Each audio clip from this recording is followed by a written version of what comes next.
Welcome to Athens Academy.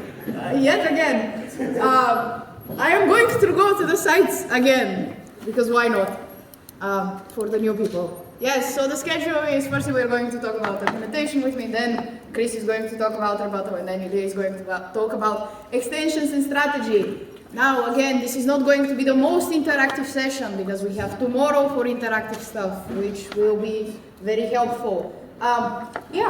I think that's actually it. Each session will last around an hour. I think each of us kind of will give you breaks between the sessions, so everything is fine, you will not burn out completely. If you don't understand something, please raise hand, we will get back to you. But yeah, basically that's it. Now, as I said, there is a slide with argumentation on it. Yes, so let's talk about argumentation. I wanted to start very basic and very simple so we can build our way through argumentation. I think most of you know this, and this is not anything new, but basically in debating we are trying to prove arguments. Those arguments are not just something, but they're trying to prove a change between the status quo and a hypothetical situation, or between a hypothetical situation and the status quo. Within this change, we are trying to explain why this change is something that A happens under the motion. So we have a motion, we have a subject we debate in, and so we want to prove a change because of that motion.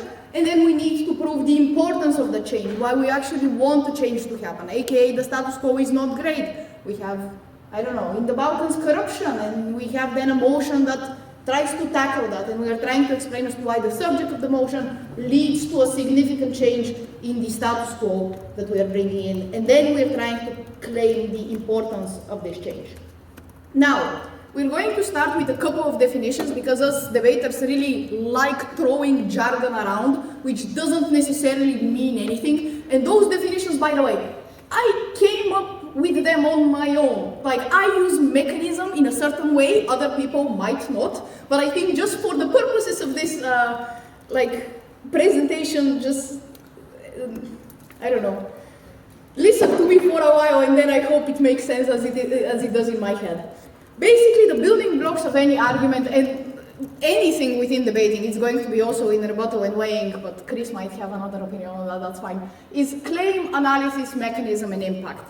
And then we have another one which is burden, but I'm going to talk about it in a bit. So basically, what is a claim? A claim is the specific change that you are claiming to happen under the change of the motion. So I said claim a couple of times, I also said change a couple of times, but I think you are kind of tracking my logic. So a claim is the thing that you're trying to prove. A claim is fundamentally the argument that you are bringing. And this should take the form of X leads to Y. X being the motion, leading to Y, which is the change, the impact that you're trying to bring within this world. For example, if we have a motion that is this house believes that we should demolish the minimum wage, or remove the minimum wage, or whatever, the claim that you're making, the argument that you're making is this policy, so X, leads to job openings, which is fundamentally the impact that you're bringing within the debate. So we know what a claim is. Great. Now moving on to analysis.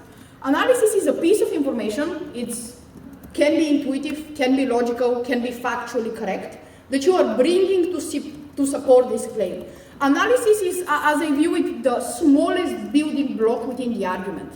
And I want to point out two things here. The first one is, if you read the judge manual, but you should, because it contains a lot of important information that I think explains a lot of what I'm talking about. Analysis can be structural reasons, as a lot of Bulgarians like to call it. It can also be just factual information about the world. But again, when you ask yourself within an argument, why is something true, then you're probably explaining it afterwards with analysis. Why job openings are happening under the motion, this house will demolish the minimum wage. It happens because, now companies employ more people because they don't have the salary cap that they need to pay them, so they can employ more people for less money. So this is like kind of the analysis. They can employ more people for less money. This is like a fundamental building block that's probably a fact under this motion. So that's analysis. To find the correct analysis to support this claim, we ask the question, why is that true? I think, again, most of the people when they enter debating, you are taught to two like questions that you need to ask yourself. Why is that claim true, and then why is it something important, aka analysis and impact. But again, very basic things. I wanted to say another thing. Why I think analysis is the smallest building block, and why are we talking about this, and it's going to kind of feed into something else about burdens that I'm going to talk in a little bit. Analysis, to analyze, fundamentally what this word means is to break down something, to break it into smaller parts. And that's what we are trying to do with arguments. We are trying to break it down within their building blocks so we can actually analyze something. Because if we approach arguments holistically, if we don't have those tools that I'm talking about, like key definitions of some debate things that we had come up with, it's very hard to bring a persuasive argument that actually makes sense to you, right? Because this is a sport, we have some rules, and the rules are tying into those fundamental small parts that we have broken down, analysis being one of them. Analysis is very often about context, so in order for you to prove something, you kind of need to explain, characterize how something looks like, how certain actors act, why they act this way based on the circumstances that they're put in. It's very often tied to the situation and the actor that you're arguing about. Mechanism. Now, mechanism in analysis, very often people like to call them being the same thing. I think they're fundamentally different. The reason for this is I think the mechanism is the bigger claim that you're making under an argument. So you're making a claim, that's the whole argument, and then you're making a smaller claim, and then you're analyzing the smaller claim, which I call mechanism, with analysis. Now, this is confusing, and again, not all people are going to view it the same way, but I think it's fundamentally something to think about. So when you are bringing an argument and you're saying, okay, we are going to have more job openings, it's not only enough to say companies will employ more people, which will be the mechanism. You also need to go further than that, because mechanism is also fundamentally a claim, and prove it with analysis. So mechanisms in and of themselves don't prove anything. They're just logically how you prove the overarching argument. And they should be substituted, and not substituted, but based on analysis afterwards. So after you say, okay, companies will now employ more people, you go in with an analysis as to why companies now have an incentive or capacity to employ more people. They need to be analyzed, yes, I said that. Great. And the mechanism is the thing that you're claiming changes, right? It's the situation, it's the setting, it makes a certain type of change. Again, this is very theoretical, we are only talking about it so the examples in a bit make sense. Lastly, we have impacts. I think all of you know what an impact is. It's the consequence of the change that you're trying to argue for. It's the result of something, and then how it affects the needs and emotions of people. I will highlight later as well, but all of the impacts that you're ever bringing in debating, you need to highlight how they affect the needs and emotions of people. You cannot only say businesses now prosper more, because that is meaningless. If that doesn't lead to somebody being in a better situation, feeling emotionally better, having better circumstances, then it's not something valuable, because debating fundamentally is about the changes that happen to our individual lives, because we are the only ones that are conscious, or at least we claim to be the only ones. And so the only thing that matters fundamentally is how we feel, what our circumstances are. And thus, that's why all of the impacts that you're trying to bring need to fundamentally connect with an end result on the normal individual, or the target group that you're trying to prove has a change on their situation. Again, here is the other question that we often ask ourselves in debating, which is, why is the claim important? Now, I'm going to go back to this in a bit. Again, most of us had this preconception about why some things true, why are they important. Now we have a little bit of more complex, common understanding. I think all of you knew this, but it's about establishing a framework so we can work a little bit more on examples, which is claim mechanism analysis and impact. Now, where arguments become hard is not the definitional tools with which we build arguments, is the way in which we build arguments, and that is through burdens. So in order to build an argument, you need to, again, analyze it. To analyze means to break it down in parts, which means that we need to identify building blocks of arguments, which are called burdens. So they're logical steps that need to be met in order to A, for you to be able to explain a change, and then B, reach the desired impact under this change.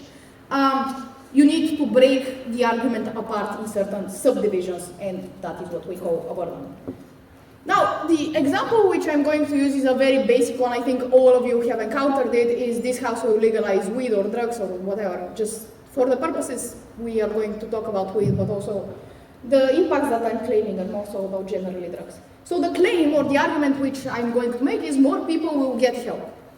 But we can't stop here. We need to break it down for me to be able to bring this up and not only spend 1 minute to a judge, right? And that's why I'm probably going to break it up into 3 categories. So the burdens.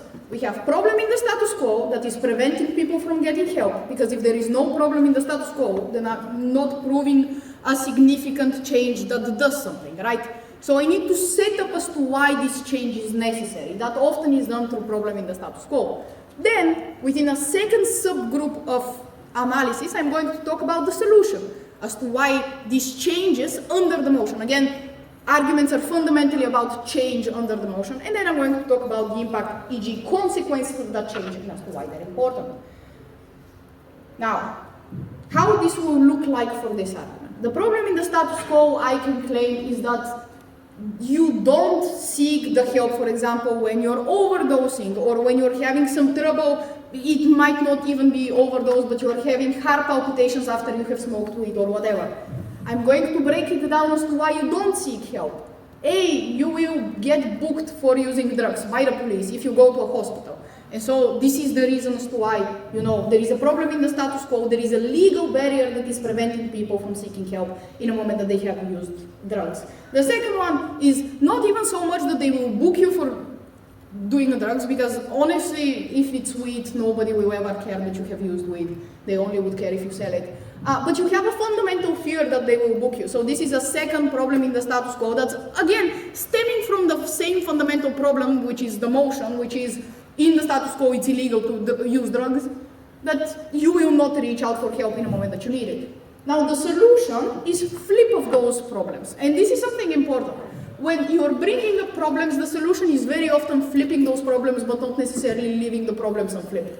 That is because you will sometimes get the urge to explain how the problem is incredibly systematic, deep, rooted within society, and you will make it so big that you would not be able to fundamentally solve it within your solution. And that's why it's always important to know that both of the things that you have mentioned in the problems are things that realistically could be changed under the motion. If they can't be changed under the motion, you either A, need to reevaluate how you set up the problem, or B, you need to explicitly say, okay, for example, if there is a motion about racism, something, we think that minorities should not portray their religion through clothes visually when they're integrating within a foreign country, as opposed to show it. So the claim in which you're going to make is that they are going to have a softer, more easy integration process within this foreign country, but then you need to, within your problem, not explain, okay, here are 5 reasons as to why racism exists based on how you look visually. This is something that you will never intuitively solve, so we are aiming for something that's a little bit more solvable. Or if you can't aim for something more solvable, again, you just say, okay, we're not solving racism, but we are trying to aid out people that are experiencing racism under those specific situations, and thus the solution. Yes, and then we have governments will set up a safe system to help, so there will be certain ambulances that will be allocated only for people that have overdosed, and those people can reach them very easily. And B, you feel like it's not shameful now to OD, that there is no problem with you using drugs, whatever, and so you're more likely to reach out. As you see, the first reason for both the problem and the solution, it has something to do with the government, something to do with capacity under the motion. So it's something much more structural based on ability. The second one has to do with the individual's perception of the situation. So it has to do with incentive, of what people feel that is the underlying cause on how they act. And then the impact that I'm going to bring, the consequence of all of this, is that there is going to be less ODs just resulting in that, because people are reaching out when they need help. Again, very basic stuff. I think most of you have either made this argument or already heard about it. But I think it outlines the fundamental things that are about debating, which is that there are general burdens that underline all of the arguments, and you need to group the mechanism/analysis based on those burdens. The first one is problem in the status quo, or potential problem, or just alternative. I'm going to explain what the difference is just in a second. The second one is solution to that problem, to that set problem. So solution to the problem is often where you bring the change as to why the motion brings any change, and then consequences. Now, on the first point about problem in the status quo, potential solution, the potential problem, I have separated it into two because some motions you're going to defend its sides that don't necessarily want a change of the status quo. For example, if we take the motion this house will demolish the minimum wage, remove the minimum wage, on opposition, you're not defending a change under the motion. You're defending the status quo. And so you're not comparing your argument with problem in the status quo and then you're solving the problem because there is no motion under which you solve the problem. It's more so you're explaining as to why the status quo isn't that bad, and you're comparing it to the alternative being what proposition has brought. And so it's not necessarily always problem in the status quo, it can be problem in the alternative, and then you're bringing a solution to that problem. But it works the same way. Now, breaking up burdens. All of those burdens, before even we reach the point of mechanisms, analysis, whatever we talked about just a bit ago, need to get broken down, each without impacts, needs to be broken down within two subcategories. The first subcategory is ability, the second subcategory is incentive. Why are those the two subcategories that we're always talking about debating? Again, you have heard all of this, it's more so about the structure within which you execute it.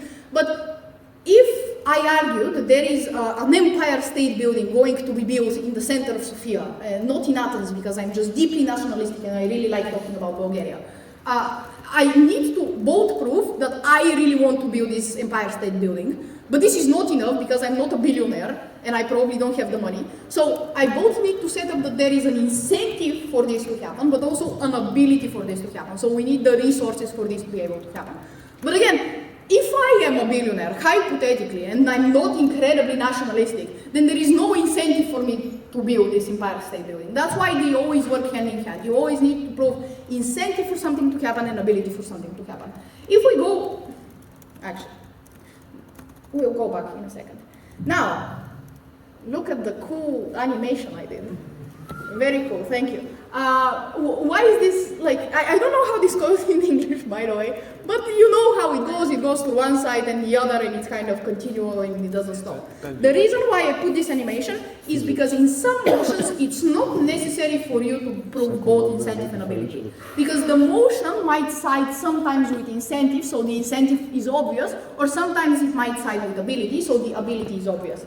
Now, if we go to the example of this house will remove the minimum wage, and the claim is this will lead to the creation of jobs, the problem in the status quo would be companies are limited in how much they can spend on workers, because that's the policy of the government that we are currently facing, right? And so they cannot bring a very big labor force for pennies, right? Because there is a minimum wage, so they need to pay workers certain money.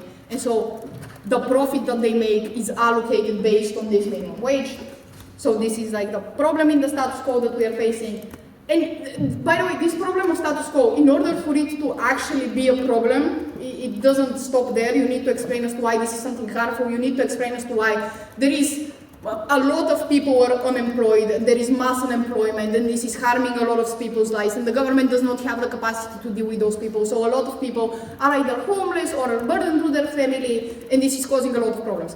So you need to, not only rhetorically, but very mechanistically actually explain as to why there is a problem that needs change. Because if I just say that, then whatever, I changed it, companies are now better, who cares, right? So you need to, again, connect it with the lives of people, as with anything in debating. Then you need the solution. The solution here will be they can now evade this limit because they can employ as much people they want. And the impact is more people get jobs. Now, if we break this down further, because again, this will be, those are the burdens, right? But, and the things that I have written under those burdens, probably in my hypothetical structure of debating fall under mechanisms. As I said, mechanisms need to be analyzed, so here I have broken down with analysis. So companies are limited in how much they can spend on workers. 3 reasons as to why this is the case. This is the analysis. They have the government limit, and this is given by the motion. So they are limited from the government. This is given by the motion. Meaning, I don't need to explain this further, because it's given by the motion. So this motion lies there, like there, yes, when the ball is there. So you don't need to prove ability, because the ability is given by the motion. Yes, this is what I mean. So, what I do in those types of motions, I focus more so the incentive of those companies and explain as to why this limit, structural limit placed on them by the government results in them not spending as much money on workers. Such incentive might be they prefer now to work with machinery as opposed to workers, so they prefer automation, they invest a lot in it because they don't need to pay healthcare or minimum wage to the average machine, right? Intuitive.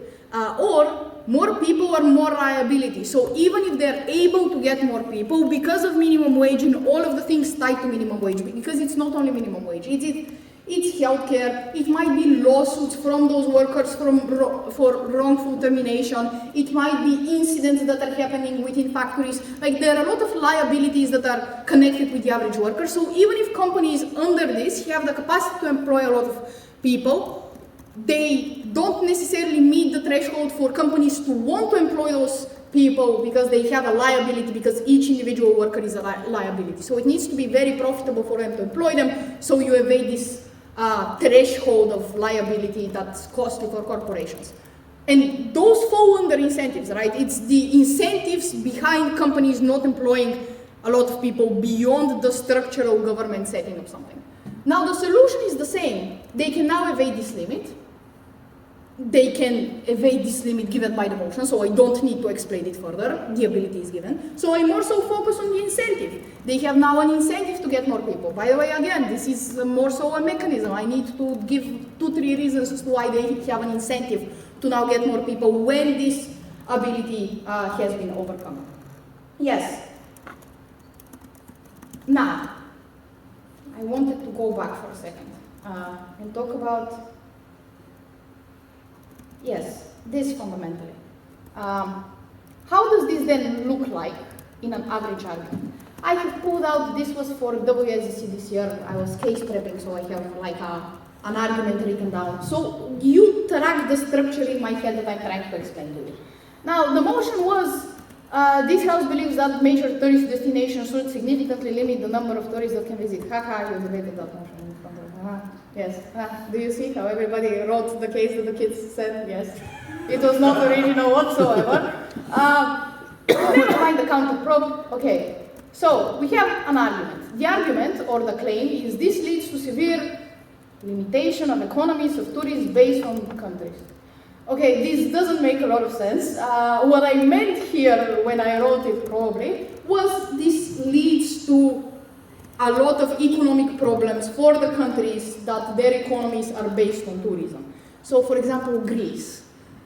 Yes, I think you can imagine. Okay, great. By the way, if you look at this claim, this argument is based on X leads to Y, so this leads to severe limitation, right? Smart, you know, I do the things that I'm talking about. Now, firstly, that's just characterization. This is not necessarily analysis. Major destinations, what they are, you know, they are historical places. So I'm setting up the debate. I'm trying to explain the general circumstances within which the debate happens. This is not necessarily something that you need to care about. Now, where the burdens comes in is there is a fundamental burden that I need to prove, that there are countries that their economy is based on tourism. This is the first burden that I need to prove. And so you can see it here under 2, resort countries made with the purpose of tourism exist. I have given a couple of examples of such places, and then I move on to explain as to why their economies are based on tourism. So that is the mechanism that I'm trying to prove.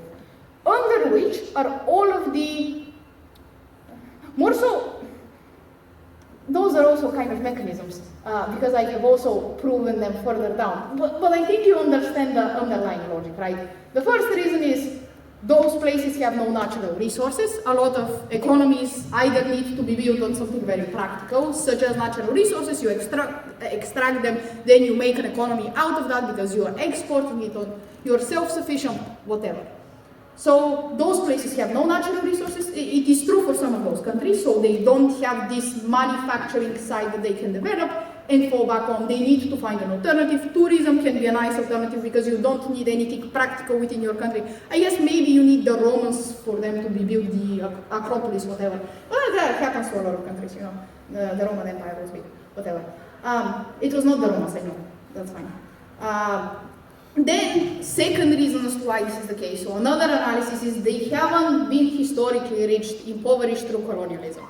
And then I prove this again with other analysis, which is the entry for industries within those places is much higher because they have been historically impoverished by colonialism, and thus I am bringing reason as to why there is a market gap in the resources, they necessitate much less skilled workers, whatever.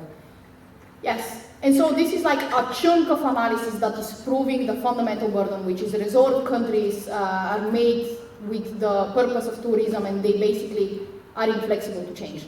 But the inflexible to change part needs to, again, be broken down in its separate burden and then proven, which is they have been building those resorts for decades, and then explanation as to why they're inflexible to change. Again, where they have been building those resorts for decades is the mechanism, or at least the intuition to the mechanism, which is they're inflexible to change. And then reasons as to why those countries cannot change. Basically, that is the case. But if you then look a little bit further within the analysis, this is where the incentive/ability thing kicks in. Where the population has been developing towards hotels being the service industry, so they're highly specialized in this top-tier service. This is more so about the incentive of the people. What do they want to, you know, work towards to become as professionals, workers within those countries? If I want to make this claim an ability claim, what I would say is the government has invested vast resources within building institutions for those workers to become part of the service industry. This can look like a lot of how are they called? The universities where they teach you to be a service worker. There are a lot in Switzerland, whatever. Or I can say they have been giving a lot of subsidies to the service sector. So this is the sector within which there are most job openings. So a lot of the incentives of people then is to fill those job openings. So there is both ability and incentive. But you can see that it's both why a lot of people are doing it, but also why they have the capacity to do it in order for me to be able to prove something. Then again, I go on to be very secure within all of the analysis that I have written down. Most of this is, by the way, so excess. I don't know what I was doing during the summer. Other industries are very hard to establish. A couple of reasons as to why this is the case. Again, this is a claim, then probably the 1 to 3 beneath it are mechanisms, again, broken down within individual analysis as well.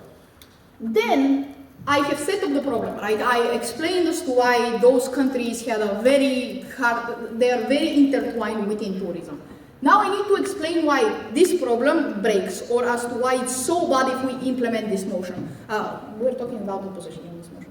Yeah, if I did not mention, that's okay. So we are now going to explain as to why, you know, those countries are based on tourism. If we remove this tourism from these countries, they are going to bankrupt. So this is the change under the motion that I'm trying to prove. This is the fundamental claim. If you, again, look at how I have made this argument, like its name, it's about this. So this is the fundamental thing that I'm proving. And so, you know, why this motion, what will in this motion change, then I explain what changes in this motion, and then I tie it as to why this is economically harmful. Again, if you look at the analysis, I think most of this analysis is actually ability bound, because the motion is a little bit more structural, because we're talking about a policy, so I'm explaining as to why this policy leads to something, and so it's a little bit more ability, but again, it can be about incentive. Within this motion, if we look at the thingy that moved, it's probably more so towards incentive than to ability, so I'm explaining more ability. Yes, and after this is the fundamental burden that you're proving, which is why this will bankrupt. Then you move on to impact, as to why it's so bad for those economies to lose on this economic gain / be very harmed under this motion. And then I went on to impacts. But do you like see the structure where there is one thing which is the claim and then indent mechanism and then indent analysis. So they're the fundamental building blocks. Yes, sorry. I'm usually much more entertaining when I give lectures. You're not laughing as much, but I guess my jokes are bad right now. Can I click, please? Can you give it back the mouse? Yes, smart, thank you. Yay! How did I move it the first time? We are somewhere.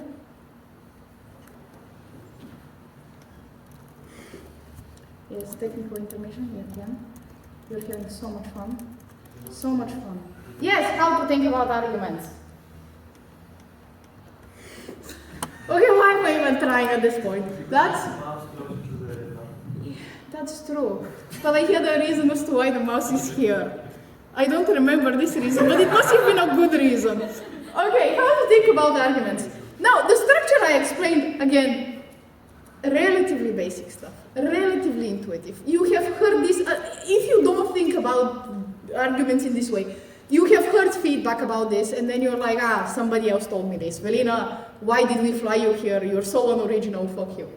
Fair.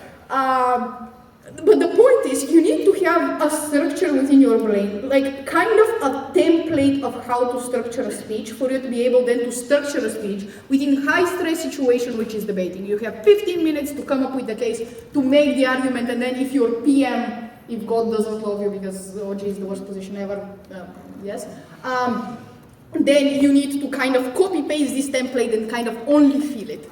And that's why this structure is important for you to be able to do this intuitively, and so you worry about more important things, such as how to prove this actually. Like, we understand what a mechanism is, we understand the burden, but how the fuck do we come up with those things? Sorry, can I swear? Yeah. Great, okay. So, how do we explain things? How do we come up with analysis? We come up with mechanisms as to how certain things become other things. I can't go any further than this because I don't think I can give you in every single debate analysis for everything. The thing is, everything that you should be talking about should be from the real world and should be from your own experience, or the Bulgarians, we love to call it the truth. You need within your speeches to be talking about the fundamental existential human truth that you can think of. What that basically means is when you get a motion, and a lot of debaters, especially very debaters that get open breaks consistently but don't do very well, we call them stock debaters. They like case filing about motions and debating a bunch. You know, you will see them in every single chat. They're constantly arranging sparse whatever. What they do is that they kind of create certain subtypes of motions and they copy paste the same analysis from one motion to the other, to the other, to the other. Because in debating, if you debate for so long, the motions are kind of the same. They're slightly changed, but they're very similar. And then the analysis is also the same. Again, slightly changed, but very similar. This is not intuitive, and it's not great fundamentally, because you start debating in debate land, and not necessarily about the real world. Like the motion about this house will abolish the minimum wage, whatever. If you make a claim that it will make a lot of companies employ more people, and that's as far as you go, you're probably not debating the real world, right? You're just kind of debating what you think you're supposed to debate within the debate context, if that makes sense, what I'm saying. I hope it does. And you're in a great place, or especially people that have not debated for so long, or have not been introduced to the international society for so long, that you still have this thing where you enter prep, you're not necessarily thinking about the debate mode of thinking, but you're thinking about your own experience. And I think it's easier to start from there as opposed to start from the case filing with debating, if you think of arguments. Why? Because for any motion possible, you have experienced something that is similar to this motion. If we take the motion about the major tourist destination, limiting the number of people, it's not so much that Athens has ever limited the number of, maybe, I don't know anything about race, that's fine. It's not so much that from your own experience this has happened, it's more so, okay, I have this city, my hometown, and I can envision it within my head. I know exactly how it operates because I have been on the street every single day. And so it's not about about placing it within your memory, within your own experiences, and thinking, okay, if we were to do this to Athens, what would realistically happen? If, now for every single person, the Acropolis currently charges 30 euros for entrance. We with Ilya experienced it today. Okay, it was worth it, it's fine. Yes, but imagine, the very big line that we had to go through for 20 minutes in the Acropolis was like 200 people. Now this line every single hour is mitigated to 20 people. It's either those 20 people, their prices need to be increased significantly to make up for the loss of, 200 to 20 people, or you're just not going to make as much money. This is probably the realistic case. And if that is the major drive within your economy, what happens there? Like, you can then probably think of, okay, how many of my friends are working within the service industry? How many of my friends are disposable within the service industry? And then you can kind of think about one concrete example within your own life and try to implement the motion and see what changes under the motion. And you can implement other examples along the way. As I said, you can think, okay, what are my friends doing? Are my parents within the service industry? How is this going to affect them? It's just, you need to build a comprehensive picture within your head that is about the motion, that is not baseless, just, words in debating that we like to say, but it is based within your own reality and try to extract analysis from it. Because I think that's the best way to go about analysis, to be something that you understand so you can explain within a debate. I have noticed with myself, when I do the worst, is when I just listen to my teammate telling me things to run. I don't understand what he says. He's a big guy, he's not that strong, but whatever. He's my boyfriend, I'm allowed to say that. And he screams at me something, I put it on the list, but then when I need to look at the judge in the eye and convince him of something, because that's what debating is, you need to convince someone of something, it's much better for me to understand what I'm speaking to, feel what I'm speaking, because your own experiences, you don't only understand them just conceptually, you also have an emotional connection with them. It's much easier to do that. Maybe, I don't know, this is not the most structural feedback or advice I can give you, but I genuinely think that it's the truth, and so it's much better for you to think about it that way. This is the first thing. The second thing, which is a little bit less theoretical and a little bit just more better implementable, know about the world. Read, follow the news, things. Motions are set in competitions not because some of the CAs are great thinkers, they're constantly sitting on the chair and thinking about what motions they can set, but they're just reading the news and they're like, okay, this is probably a debate. Because most of us, we don't have any ideas about motions and we're just scrolling through BBC before our CA call so we can try to find the debate.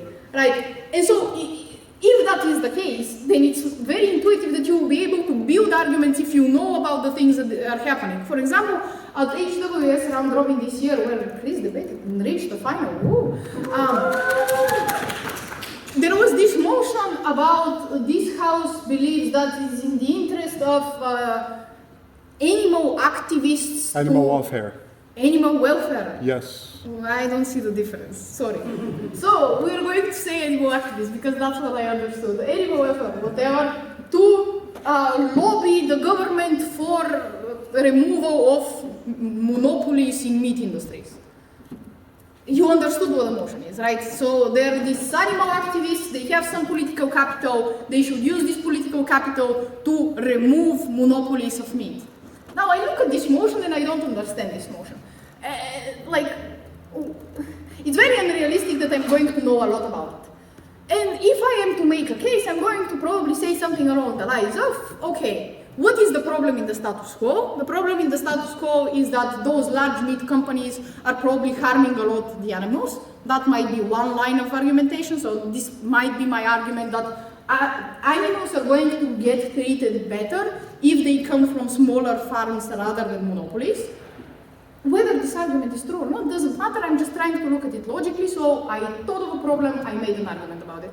What could be another possible problem under this motion? It could be something along the lines of, monopolies are making it very accessible for people to eat meat. If we break up the monopolies, just fundamentally they're not going to access economies of scale, which means that they cannot mass produce meat, which means that less animals are killed, and thus people consume less meat. This is something good for the environmental activists, right?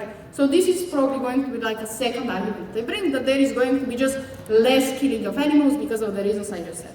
So those are the things. So I started from trying to identify a problem within the status quo and then trying to kind of solve it under the motion.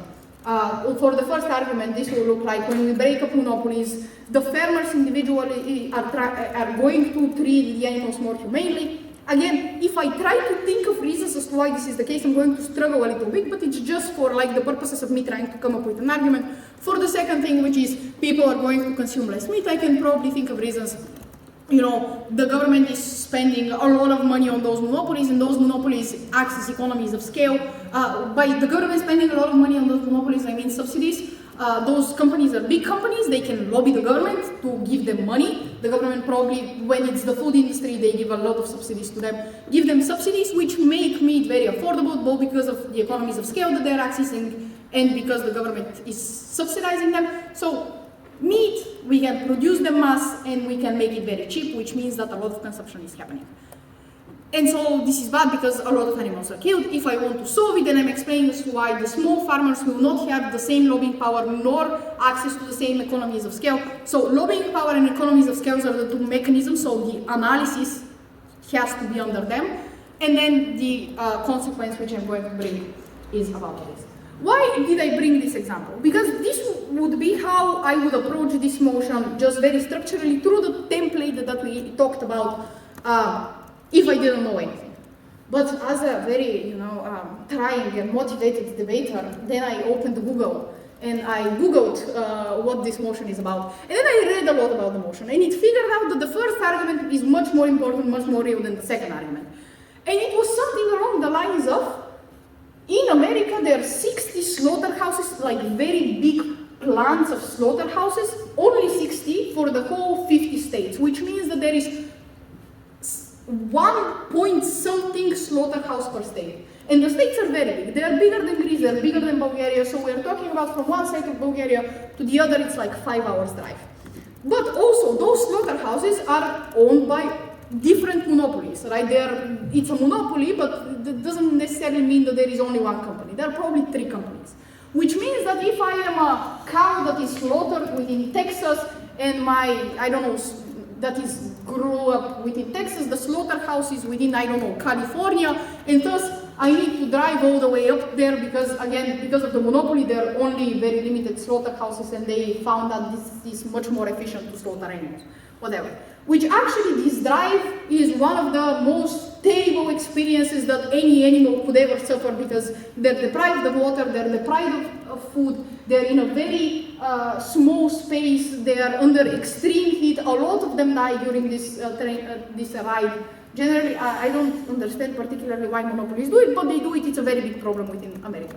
And so, now that I know all of this, you can see how I can make this analysis within the debate. I can say, okay, monopolies have an incentive to make one giant slaughterhouse for all of the country, which then means that the trip of those animals is awful. Then I explain how the trip of these animals is awful.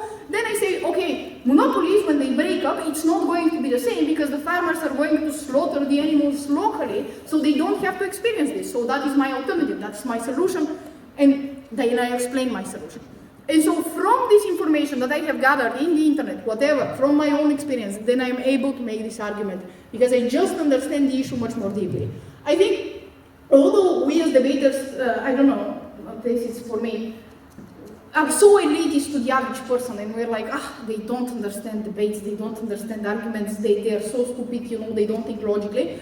Most people that write papers or explain things on the internet are basing themselves on very similar, if not the same, principles that we debaters do. So it's very easy to understand what is a mechanism or analysis that they're bringing up and just copy-paste it within your speech. Now, this is not something very sustainable because you cannot pull up your phone and Google during a debate. It's a skill issue if you can't hide it from equity. Most of the time you can't, And so what you do is that you just aim to be a more informed person just generally. I don't know, read all of the chapters that you need to read for uni, and then I promise you'll get two more speaks in a year. It's like a deep and existential process, whatever. That's why just use your own experience. That's also fine. Now, do I have time to talk about all of this? Yeah, go for it. Okay. I'm sorry. Please give me permission. Okay. Yes, actually I'm just going for a second to talk about characterization because I use that to frame arguments. If we return to the motion, again, sorry if you cannot keep up with my thought, I barely can. Hey, that was a bit too loud of a laugh. That was not nice, you know? If the motion is this house will abolish the minimum wage, and the argument that I'm making is that now companies will employ more people, obviously opposition is going to say that those people are exploited. Like, even if you're incredibly new to debating, this is the most intuitive thing that they can ever bring. This is like the problem. Hope they're okay. Yeah. Hi, Leah. Yeah, so fundamentally, this is what opposition is going to say. And so it will be very dumb of you to only bring up this argument without putting into context or certain frame under which this argument operates. For example, you can say those abolishing the minimum wage will only happen for certain subgroups of people that are currently jobless and don't have any alternatives, or it will only happen for the young. And so you're framing out all of those other people within the debate that currently have a job under minimum wage, right? And so for them it's the same, but it's only, your impact only affects the people that currently have no alternative. They currently have no jobs, right? So you're trying to contextualize this argument within a certain frame of circumstances. You can use this characterization / contextualization on two levels. The first one is just to try to explain to the judge why something important or why something happens in the particular way that you're presenting it to happen. And that means, you know, characterizing the countries in which it happened, or characterizing the specific industries in which it happened. So the judge just has a much more clearer picture of what you're trying to understand. And so the analysis that you're later bringing up just sound more plausible. Or B, you're using frame to fuck over the other team, which is great if you can do that. And so within this motion, it would be great if you can explain as to why the other team can have no impact, because you have modeled the motion in a way that it doesn't necessarily exploit people that don't necessarily need to be exploited. Or you can also, you know, not only model, but you can explain as to why companies, it's not in their incentive to exploit people to the max. You can bring reasons as to, you know, they want those employees to work for those companies for a long time, which means that they don't want to burn them out or completely destroy their lives. Or those companies don't still want to be liable when this worker falls asleep at work because, you know, something happened at home because they don't have a high salary, which means that this person now died at work and those companies are liable. Companies don't want to be that and do that, and so they have an incentive to not completely overwork those people and exploit them. And so in that way, you have brought up characterization that mitigates the other house. But again, we are mainly talking about arguments, not characterization. I think Ilya might. Yeah, sure. Ilya will talk about characterization. That's great. Content generation. Because arguments are only as good as the... No, that was a stupid sentence that I was going to say. I was going to say arguments are only as good as the argument that you're bringing up, but that's basically what arguments are. What I meant was if you proved like the argument to the fullest extent, there is literally not one missing link of this argument. It's only as good as the claim that you're making within the debate. And in order to make a good claim, you need to be able to generate a lot of claims and pick through them, right? So you have alternatives, you know, okay, this might sound more plausible than this one, but if you have no alternatives, you're only going to go with the one claim you have thought of.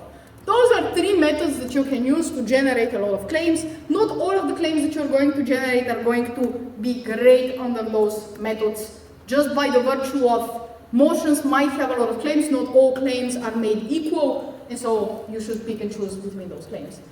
Now, the first one is actor-oriented, and it's thinking of all of the possible actors that the motion affects, and then thinking of how this motion makes a change within all of their lives.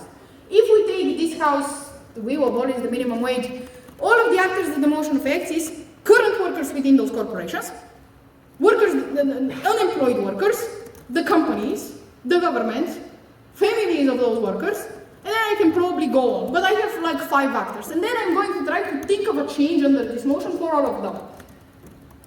So for current workers in the company, what will removing the minimum wage for them look like? Will it mean that their wage also decreases because companies are not, if they're minimum wage workers, not bound to this minimum anymore, so they're decreasing their wage? On opposition, that's probably going to be my claim. On proposition, I can hedge against this claim, so even though I did not think of an argument out of this actor, I thought of a characterization, which is going to be something along the lines of, those workers have contracts, those contracts have a specified amount in them, although we remove the minimum wage, the company is still going to be bound to those minimum, so those workers are not going to get a decrease in salary. Okay, moving on to the second actor. People who are unemployed. How does this change under the motion? The company, with the money that it has now, can employ more people, because they're not unemployed. Great, an argument. Moving on to the next actor. I forgot which one it was. Companies. Companies are much more profitable now, right? Because they can, for example, if I am a company that is starting on now, so I'm not bound to any salaries to any workers and employees, I can employ much more people to make much more product. So I'm much more competitive. I can sell more things, which means that the margin on which I'm making for every single product I sell adds up to a very big profit margin in the end, because I am selling more products, because again, I have more people that are making those products. So I'm more profitable, so that's great, because I as a company am doing better. But again, this is not necessarily an argument, because it needs to reach people. As I said, impacts need to reach people. And so there needs to be further explanations why this is something good. But it could be an argument if you can think of a reason as to why companies having more resources is good. You can, for example, you can say companies having more profit means that they can innovate more. And then explain, for example, how this works for pharmaceutical companies, having more money to spend on research for cancer, whatever. There, that's an argument now. Then, families of worker families, whatever. Okay, maybe there is no argument on them, besides the implications of other arguments. But you get it, right? If you separate it, you can probably think of how this motion changes for a lot of people. The method-oriented way of content brainstorming. This is trying to think of what are all of the small changes that the motion does under the motion. Because this motion about removing the minimum wage, it's kind of intuitive what it changes, right? It only changes this all. But if it's a motion about negative voting, there is an info slide in this motion. I am thinking of the info slide. Negative voting is you can either cast your vote positively to a party, so you add to their vote, or you can subtract a vote from a party, and you can do one of those things. So if I hate a party in a certain way, I will vote against them as opposed to vote positively for another party. That's the info slide, let's say. And then the motion is whether we should implement negative voting or not. Obviously, this motion changes a lot of things within society, right? It doesn't only change this one moment in which you vote, it also changes the policies which parties bring up, because they might be now scared how people are going to react to them, because parties might not want to be radical now, because they will receive a lot of negative votes, so their results will get subtracted, right? So it also not only changes the fundamental way in which we vote, but it also changes the incentives which parties have. It also might change the incentive which people have when they're engaging with parties, maybe through donations, maybe through generally thinking about the political system. And it also might change the way in which parties engage with each other, how they build coalitions. It doesn't necessarily need to change all of those things, but it's thinking about, much like the actors, just breaking down the process into certain subgroups and trying to think of a change to all of those different steps to the process and try to bring an argument out of it. And so in that way, again, as with anything in debating, we are breaking it up in parts and then we are trying to think of how it changes something. The last one is clash-oriented method, where you're trying to separate different clashes and you're thinking of an argument for each clash. I have an illustration for this. We have 3 types of motions. If somebody has watched, because I think there was at least one Greek person at the last time I showed this graphic, so maybe somebody has watched this. I added a new one. It was not you, Chris. Doesn't matter. This is gibberish to you. It should be. Don't worry. That's fine. Yes, we have 3 types of motions. The first one is asymmetric motions. The second one is symmetric motions. The third one is claims with all caps. I hate those motions. That doesn't matter. Yeah, I added to this. Doesn't matter. So the first one is where clashes go to one side inherently or the other. It's much more intuitively easier for proposition to prove something than to opposition to prove a claim on the same clash. or opposition to prove something and then proposition to prove something on the same clash. This is the case with the motion this house believes that we should abolish the minimum wage. It's an asymmetric clash motion because it's much easier for proposition to prove as to why more people are employed under this motion. So this is fundamentally on the clash on which side of the house are more people employed, a win for proposition, but it's also much easier for opposition to prove as to why those people are going to be exploited. So on the clash on which side of the house are people more exploited, opposition is much more likely to win this clash. And based on those clashes, you can think of arguments, right? You can think on opposition, okay, on their side of the house, you can think of the argument people are going to get exploited, but you can also try to think of an argument on the same clash that proposition is winning, which is about more people getting employed. You can put your brain to it, I'm sure you can think of an argument on opposition as to why more people are employed. I currently can't, but I'm sure you can. That's fine.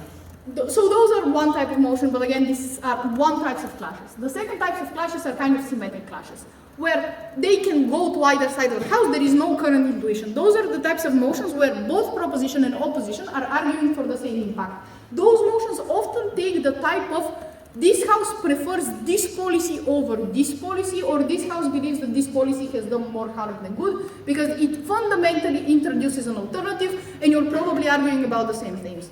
I think I have an example. Yes, movement motions are a very great example of symmetric motions, because you're arguing fundamentally in all movements motions for the same clashes. You're arguing on which side of the house is the movement going to get more resources, on which side of the house is the movement going to get more supporters, on which side of the house is the movement going to get more policy passed with the government, on which side of the house is the movement going to get more companies supporting it. Those are largely the four clashes that all movements motions are debating. And those clashes can go either to proposition or the opposition, and so you can bring an argument to each clash.